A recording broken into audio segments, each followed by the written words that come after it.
Aujourd'hui, je vais vous apprendre une autre méthode de manifestation, faisant partie de la loi d'attraction.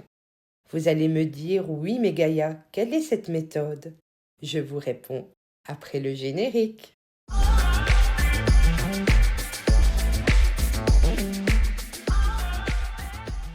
Et salut mes beautés, j'espère que vous allez bien et que votre rentrée s'est déroulée parfaitement. Bienvenue vers la meilleure version de toi-même.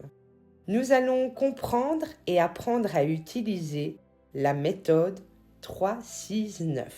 Je vous la réalise sous forme de podcast parce que cela me prend moins de temps à réaliser par rapport à une vidéo et de ce fait, je peux vous consacrer plus de temps à vous créer du contenu. Certains et certaines d'entre vous connaissent certainement déjà la méthode 3-6-9. Mais commençons par le commencement. Qu'est-ce que la manifestation? Elle consiste à mettre votre ou vos intentions au service de ce que vous voulez voir se réaliser dans votre vie. Car il y a un lien direct entre ce que nous pensons et ce qu'il se passe dans notre vie. Car oui, nous sommes responsables de ce qui se passe dans notre vie, même si certains et certaines ne veulent pas le reconnaître. Mais pas de culpabilité, nous devrions apprendre tout cela quand nous sommes enfants, en faire une méthode dès notre plus jeune âge. Malheureusement, nous apprenons ce genre de technique bien plus tard au cours de notre vie. Mais je pars toujours du principe qu'il n'est jamais trop tard, mes beautés. Qu'est-ce que la méthode 3-6-9? Elle est une autre façon de pratiquer la loi d'attraction. C'est un ensemble de pensées écrites et répétitives tout au long de votre journée. Cela va vous aider à manifester ce que vous désirez à notre cher univers. Cela vous permettra également de conditionner votre esprit, votre subconscient, à croire qu'il possède déjà ce que vous désirez. C'est une méthode qui vous demandera certes de la rigueur, mais qui est très facile à appliquer.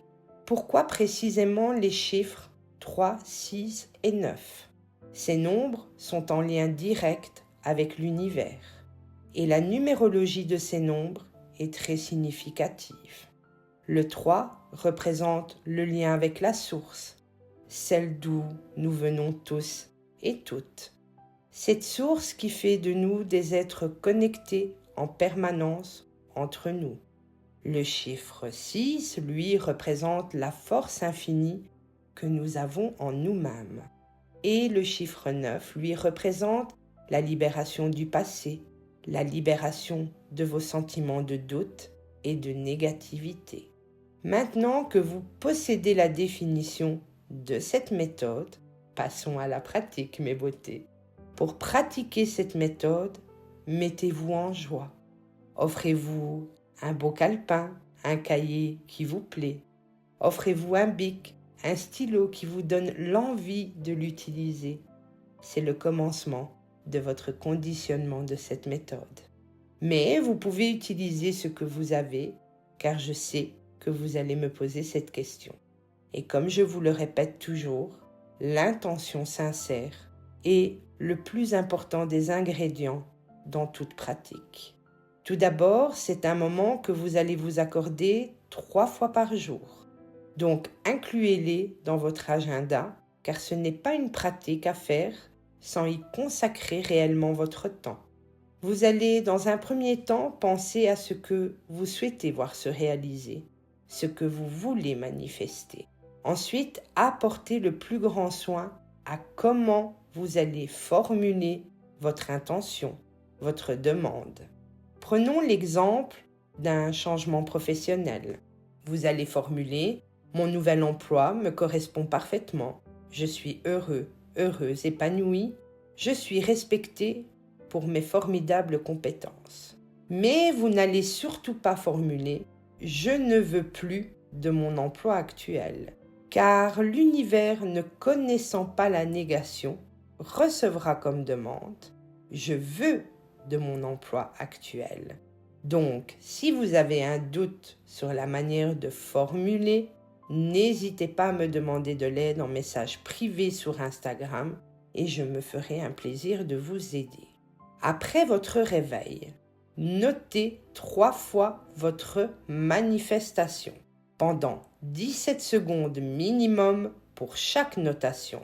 Si votre demande est trop courte, adaptez-la, ajoutez-y des détails. Avant de commencer réellement ce rituel, cette méthode, je vous conseille de vous entraîner, donc de bien formuler votre demande, de prendre un petit chronomètre et de voir si cette demande dure bien minimum 17 secondes. L'après-midi, notez 6 fois votre manifestation pendant 17 secondes minimum pour chaque notation. Et le soir, notez 9 fois votre manifestation pendant 17 secondes minimum pour chaque notation. Et cela pendant 21, 33 ou 45 jours. Vous allez me dire, Gaïa, mais pourquoi 17 secondes? Selon Abraham Hicks, 17 secondes de pensée déclenchent la manifestation pure et l'élan nécessaire à la réalisation. Pendant ces 17 secondes, évitez le doute et toute autre distraction, sinon cela interférera avec votre réalisation. Ressentez et visualisez ce désir, la joie et le bonheur qu'il vous apporte. Comme je vous le disais juste avant, rassurez-vous, au début vous pouvez éprouver un peu de mal à mettre en place ces 17 secondes. C'est normal, laissez-vous le temps, entraînez-vous et quand vous aurez trouvé votre cadence, vous commencerez votre méthode. Pourquoi 21, 33 ou 45 jours? 21 jours, 2 plus 1 égale 3. 33 jours, 3 plus 3 égale 6. 45 jours, 4 plus 5 égale 9. Vous allez penser, mais pourquoi ne pas le faire 3, 6 ou 9 jours alors? Ce qui est normal. Simplement car à partir de 21 jours, de nouvelles connexions neuronales se créent. Et pour finir, quand cette manifestation se réalisera-t-elle? Comprenez bien que pour l'univers, la notion de temps n'existe pas. C'est pour cela qu'entre chaque demande du matin, de l'après-midi et du soir, lâchez prise. Ne tombez pas dans le côté obsessionnel. L'univers œuvre pour vous, il vous donnera toujours ce qui est juste pour vous au meilleur moment. Voilà mes beautés, n'hésitez pas à prendre une photo de votre cahier, de votre calepin, de la publier dans votre story, de me mentionner et je vous reposterai dans ma story. Je vous présenterai également mon calepin que j'utilise depuis des années pour cette méthode. Que les plus belles énergies de cette méthode vous accompagnent dans la réalisation de vos plus beaux désirs. Namasté.